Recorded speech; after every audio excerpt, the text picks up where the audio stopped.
Louis Armstrong, or rather Louis Armstrong as he called himself. I got told off at school for calling him Louis. I was told to call him Louis. Anyway, Louis Armstrong transformed jazz. He played with a strength and inventiveness that illuminated every jazz musician that heard his music. Louis was able to do things on the trumpet that had previously been considered impossible. His tone and range and phrasing became criteria by which other jazz musicians measured themselves. He established the basic vocabulary of jazz phrases, and his work became the foundation of every jazz musician that followed him.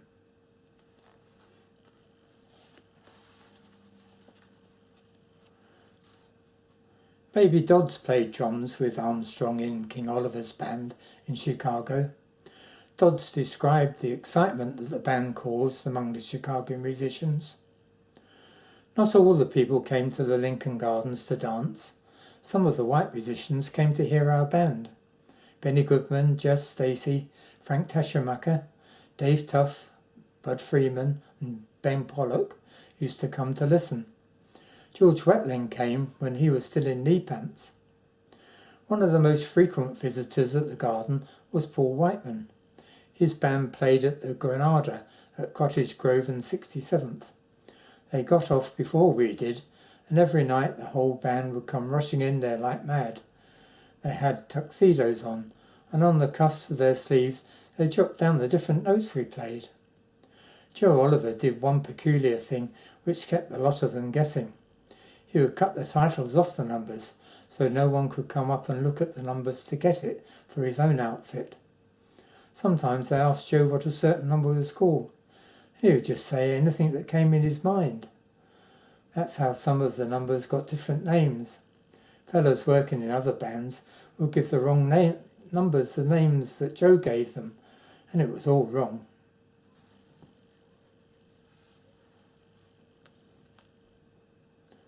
Many said that King Oliver hired Armstrong because he wanted to keep the young wonder subordinate to himself, but Louis denied such stories, saying that he was grateful to Oliver for taking him under his wing.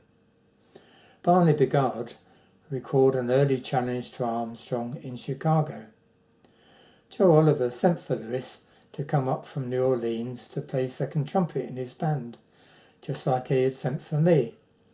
But Louis really won the people where they worked at the Lincoln Gardens, or the Royal Gardens as it became later. But Joe had never really let Louis go for himself. What really started Joe into giving Louis his own chorus, and this is what Joe told me, was that one night they were playing when this guy Johnny Dunn walked in, who was cracked up to be a hell of a trumpet man in those days. Johnny Dunn was with a big show, and the people were clamouring to hear what he would play. He walked onto the stand and said to Louis, "Boy, give me that horn. You don't know how to do it." That made Joe Oliver really angry, and he told Louis, "Go get him." Louis blew like the devil, flew him out of that place. They looked for Johnny Dunn when Louis had finished, but he had skipped out. They never found him in there again, so that's when Joe started to turn Louis loose by himself.